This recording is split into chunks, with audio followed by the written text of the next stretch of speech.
Hey guys, welcome to this week's track guide. This time we'll be showing you Road America in the Porsche 963 GTP car.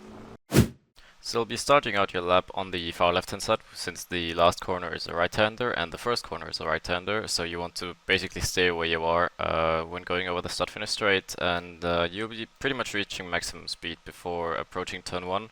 And you have plenty of time to, well, have a look out for your reference points, which is a set of cones on the left hand side, 3 I think, or it's 3 sets of cones, and you'll be looking out to brake somewhere between the first and second set of cones, but I'm just going to show turn 1 at full speed.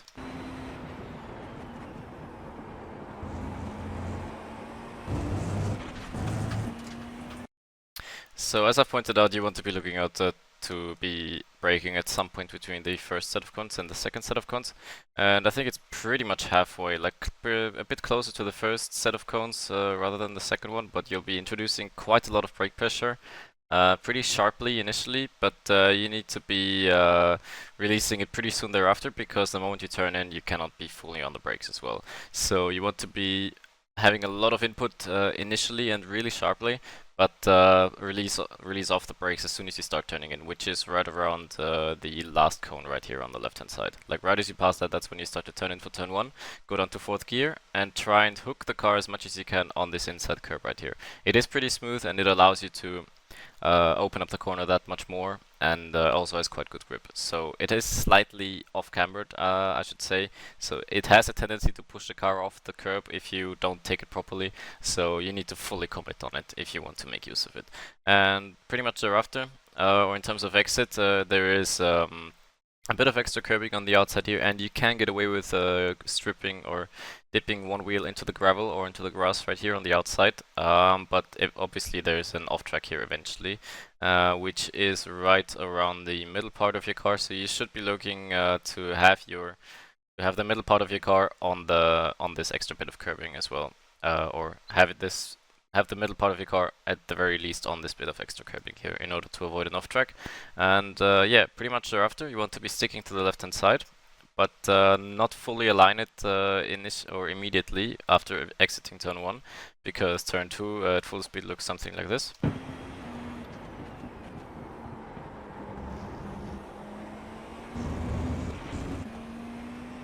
So there's a slight, I think it's not actually turn 2, but for the sake of keeping it easy to count, I'm gonna just call it the proper corner turn 2. There is a bit of a kink here, which is the actual turn 2 on the track map, I think, which sort of means that you shouldn't really be fully aligned with the left hand side initially, or all the way between turns 1 and 2, because this kink right here will just make you do extra, will just make you do extra mileage or extra space. It's just extra meters you have to do on top of the shortest line between turns 1 and 2. You should have your car realigned with the left hand side by the time you pass this 2 board right here, or right at the end of the wall, let's say, because right in line with the number 2 board there is this bit of white line on the left hand side, which is also pretty much your braking point. So by the time you pass this white line right here, you should for once be on the left hand side, and also be that's your braking point basically. So in terms of braking, you want to pretty similar to turn 1. You want to have a pretty sharp input initially, but want to release it pretty soon thereafter, because you need to turn in pretty much immediately after starting your braking. And also keep in mind that this is a downhill braking zone, so you need to be all the more committed onto the brakes in order to slow the car down to the required speed for turn 2. And you should also aim to hook your car on the curb as much as you can, once more, same as turn 1. But yeah, be mindful that on exit here there is a bit of extra space here, but the road or the extra curbing, whatever, comes back pretty quickly, so you need to be back on the right hand side pretty soon thereafter. So this bit of gravel right here, like this bit of gravel, or this corner of gravel right here, this is where you should be with the middle part of your car at maximum. So be mindful that you do not want to extend into this bit of off-track gravel right here with more than half of your car. Otherwise you will get an off-track point. And yeah, pretty soon, or pretty much straight thereafter, it's the It's the run down to turn 3, which is a series of continuous kinks, but it's all in all pretty much a straight line. It can get pretty congested here when negotiating 3 different classes in IMSA racing, for example. But yeah, make your intentions clear as early as you can, or as early into the straight as you can. You want to place your car where you want to be ending up by the end of the straight, pretty much. And yeah, use your flash button, use your communication buttons and everything in order to avoid any incidents here along this straight. And yeah, pretty much towards the end of the straight, there's a left-hander coming up, which yeah, at full speed looks something like this.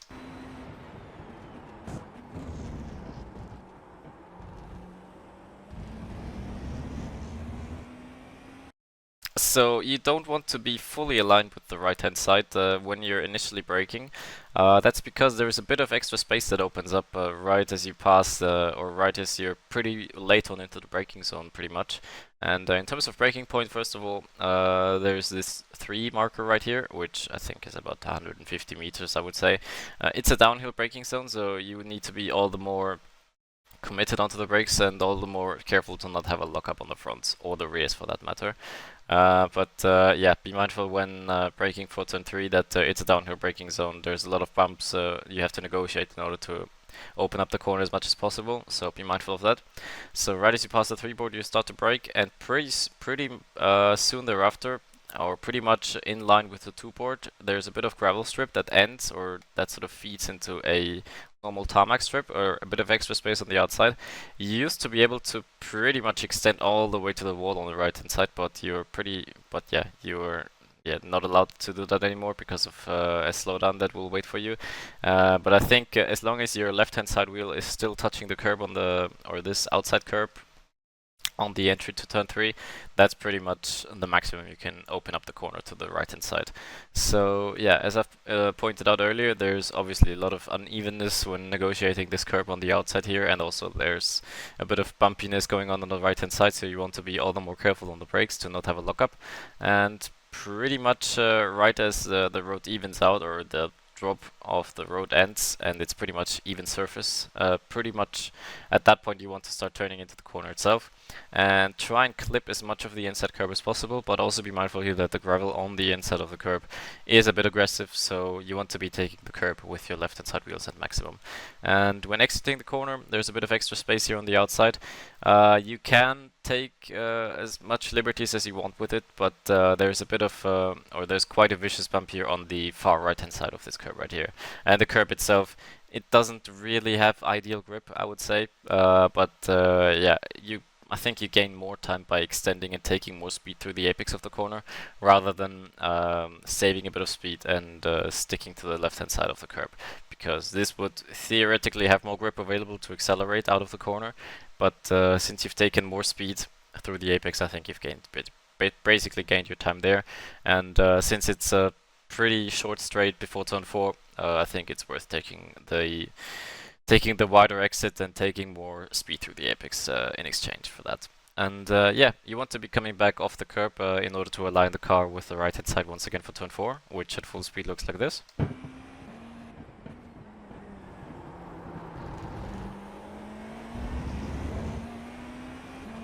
So when exiting turn 3, you want to be realigning the car with the right hand side as soon as possible.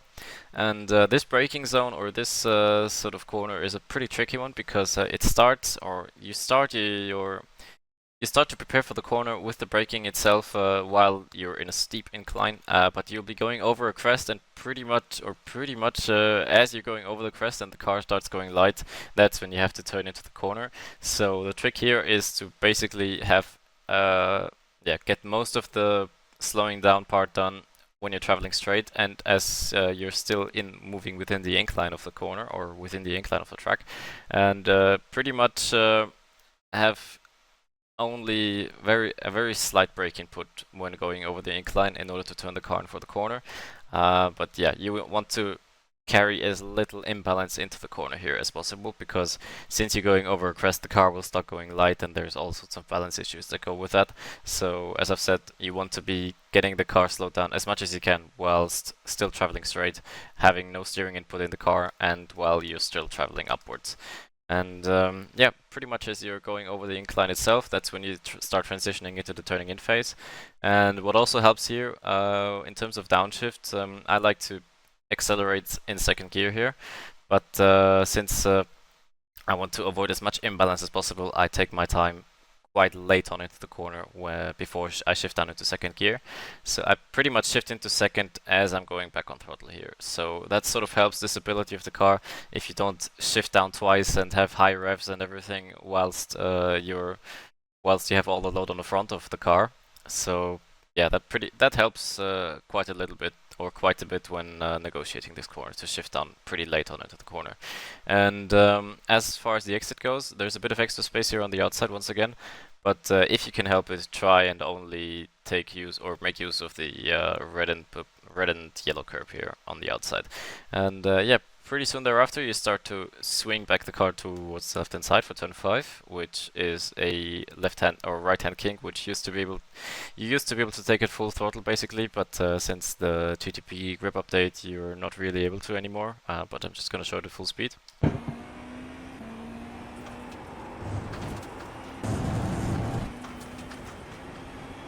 So you'll be approaching this turn 5 kink in fourth gear basically, and as you turn in, you will start to feel that the car will not make it with the amount of throttle input you're trying to force upon it.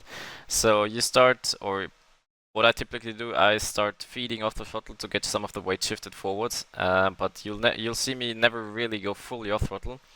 Really, there's only this a very brief moment where I go off throttle a bit more aggressively, but after that you can start feeding the throttle back in once again because you'll feel the car start gripping up. And all you want to do as well, or the most important part in terms of avoiding or carrying the speed you want to be carrying, is you want to be off the curb once the curb ends, because there's this seemingly harmless looking strip of grass that starts approaching towards the end of the curb, but there is quite a vicious dip here, which will just which will sort of dig the car into the ground and cause you to lose quite a bit of momentum when you're pretty much going straight over it. So you want to be going off the curb once the curb ends and avoid the worst of the bumps on the outside.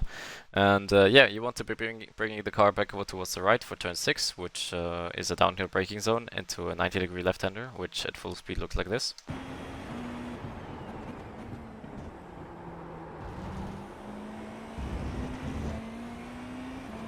So yeah, when exiting turn 5, you want to be bringing the car back over towards the right in order to realign it with the right-hand side, in order to open up the upcoming left-hander as much as possible. And in terms of braking zone, this 3 board right here is a pretty good indicator as far as when you want to transition from throttle to brake goes. And once again, since it's a downhill braking zone, you want to be taking that into account, because if it was if it was even or if it didn't have a drop, you would be able to brake about 5 to 10 meters later. So you want to be taking that into account, and yeah, avoid any front locking here at all cost. Try and be committed yet calculated on the brakes here, and yeah, try and reach maximum brake pressure when traveling in a straight line.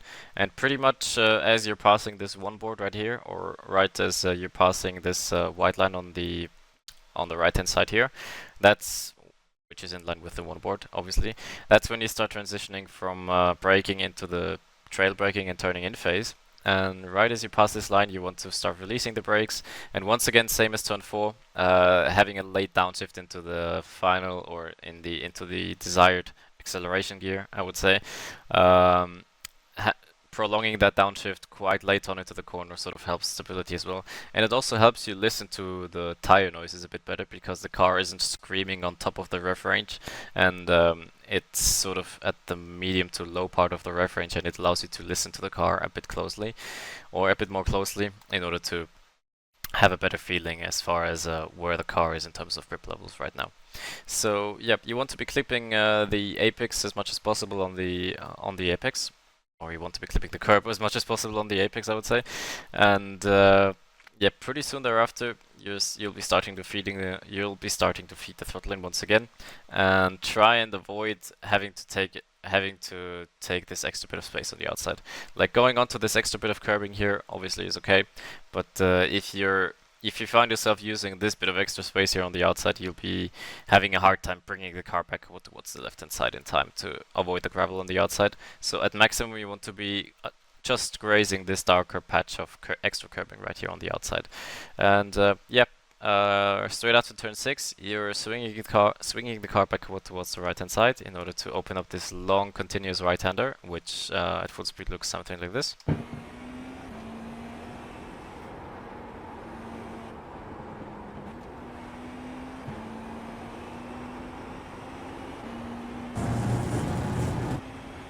So immediately after turn 6, you'll be swinging the car back towards the left hand side and get your upshifts right, and at most you want to be shifting up into 4th gear. And as far as turning the car into this long right-hander goes, it's pretty similar to the previous, I think it was turn 5. And as far as introducing the rotation goes into the corner, you can carry a bit of throttle into the corner, but eventually you want to start feeding off the throttle ever so slightly in order to introduce the front tires or not overstress the front tires early on into the corner.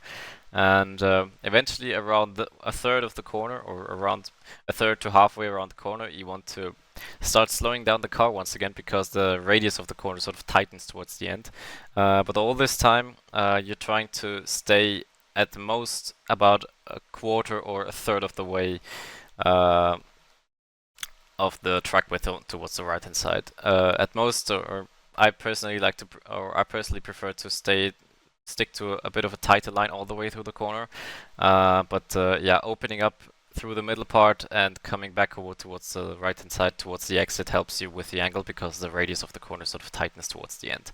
And it's all about once you feel the car being ready to take some speed once again, you should be, or the name of the game here is to commit onto the throttle once again when you're pretty sure that you don't have to come back off the throttle again. Because if you commit too early, you're gonna have to start pumping the throttle, and that will just cost you momentum all the way down this upcoming straight right here. So yeah, once you want to commit onto the throttle once again, you should be sure that you don't have to come off the throttle once again. And yeah, once again, try and make try and lose as little momentum towards the exit as possible by opening up the steering ever so gradually. And yeah, well, that's technical difficulties once again. There we are. And yeah, once you're all the way or pretty close to all the way through the corner, you should be opening up the steering as much as possible in order to lose as little momentum as possible. And this curb right here on the outside, it is pretty smooth, but just be mindful that there's a bit of there's quite a vicious dip beyond the end of the, or to the left hand side, or to the left hand side of the red and yellow curb, on the end of the red and yellow curb. So you want to be avoiding dipping one wheel into this sort of hole right here, because that, same as the exit of turn 5, that is quite a vicious dip which can unsettle the car, and if it doesn't unsettle the car, it will most likely cost you a lot of momentum when going over it. So you want to be avoiding that. And yeah, bring the car back over towards the right hand side, or bring the car back over towards back over off the curb, and keep it on the left hand side in order to open up this upcoming right-hander, which at full speed, yeah, it is pretty easily flat out from lap 2 or 3 onwards. And thereafter you're negotiating this sort of straight, which has a bit of kink, or which has a few kinks in it, which once again will same as the straight between turns 2 and 3. It will pose a bit of danger when negotiating traffic, but you should be good once you make your intentions clear pretty early on. So be mindful that when negotiating different classes, and especially at the end or at the start of the race, when there is quite a bit of congestion still going on within the classes themselves, that's where you want to be clear where you want to place your car pretty early on. So use your signals, use your flashlights, use your communication tools in order to make clear where you want to go as a GTP, and obviously also as a GT3 and LMP2. So yeah, once you've negotiated pretty much 90% of the straight, you want to be looking out for this upcoming 90-degree right-hander, which at full speed looks like this.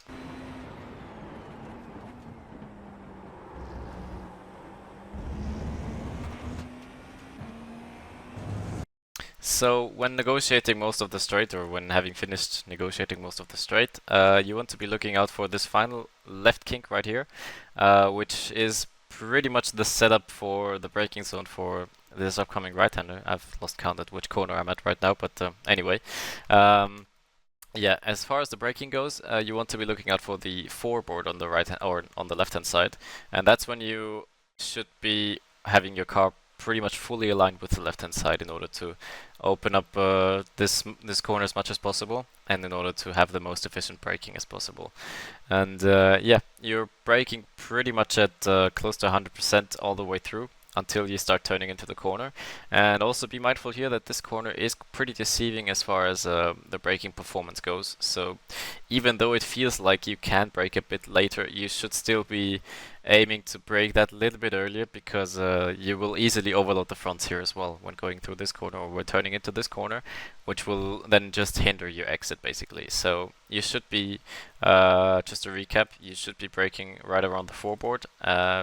Yeah, right around as the number 4 board starts going out of view. That's when you should start to brake. And yeah, even though it feels like you can go quite a bit deeper into the corner on the brakes, you should still be keeping that little bit of a margin on the front tires, because if you overload them right as you start to brake, or right as you're, or pretty much before you start turning and turning into the corner, you will then have to wait all the longer to go back on throttle on exit. So you should still be keeping a bit of margin on the brakes here. And as far as the exit goes, there's a bit of or there's quite a bit of extra space here on the outside, but be mindful that this piece of gravel, or this gravel strip right here, starts coming up on you pretty quickly. And once again, same rule applies as pretty much every other curb on this track. As long as half your car is still touching the gray curb right here, you're still good to go. So yeah, there's a bit of then you have some time to prepare for this upcoming left-hander, or right into the left-hander, which used to be flat out, but once again, since the GTP grip update, it's not really flat out anymore. I don't think in qualifying either, so at full speed it looks something like this.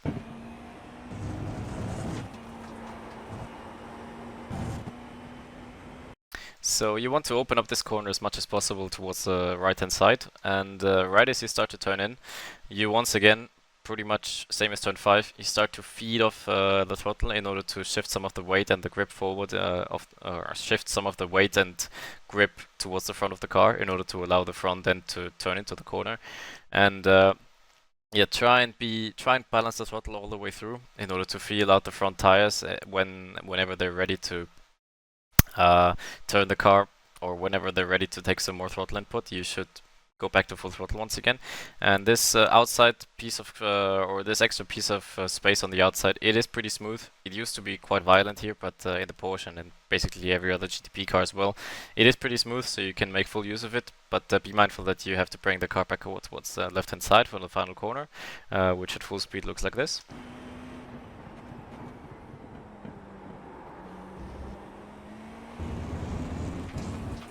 So I've missed the apex there slightly. I've just realized when watching the corner back. And yeah, as far as the braking zone for the last corner goes, you should be leaving a bit of margin, because this is a combined braking and turning sort of braking zone. And as far as your braking goes, there's quite a useful reference point right here when the tarmac sort of changes shade. Like there's a lighter shade of gray going into a darker shade of gray, and around 10 to 15 meters before that, that's when you should start feeding in the brakes ever so slightly in order to slow the car down. But also you should not really be going full ham onto the brakes, because all this time you're still turning the car, because yeah, you're not really starting out fully aligned with the left-hand side of the corner, or on the left-hand side of the circuit. Which is why you want to still keep a bit of margin on the brakes. And yeah, eventually when you've slowed down the car enough to a point where you can start turning the car into the corner itself, that's when you should start turning in. And you should aim to be fully onto this right-hand side curb right here. I've missed it here slightly because I've focused a bit of, or because I went straight for a bit too long during the braking zone. But you should be going with, you should aim to have half of your car on the apex, or on the curb on the apex itself. And as far as the exit goes, you can start opening up the throttle pretty soon thereafter, and yeah, by extension also the steering. And there's quite a bit of extra space right here, but once again be mindful that this gravel, or there's a bit of extra curbing that feeds straight into gravel on the outside, and you should be back over towards the right hand side of this of the gravel or of this gravel strip right here once the gravel starts. So you have plenty of time to do that, and just be mindful that you also don't want to be carrying any sort of oversteer when negotiating this bit of extra space on the outside here. So yeah, once you've negotiated the final corner, all there is to do, get your upshifts right, stay towards the left hand side. Once again, try and negotiate most of the traffic on this start finish right here. And yeah, that is one lap of Road America. So that was one lap of Road America in the Porsche GT3 car. I hope I could help you here and there with some tidbits to help you with your pace and your traffic management. And yeah, enjoy your week of racing, and I'll see you guys next week.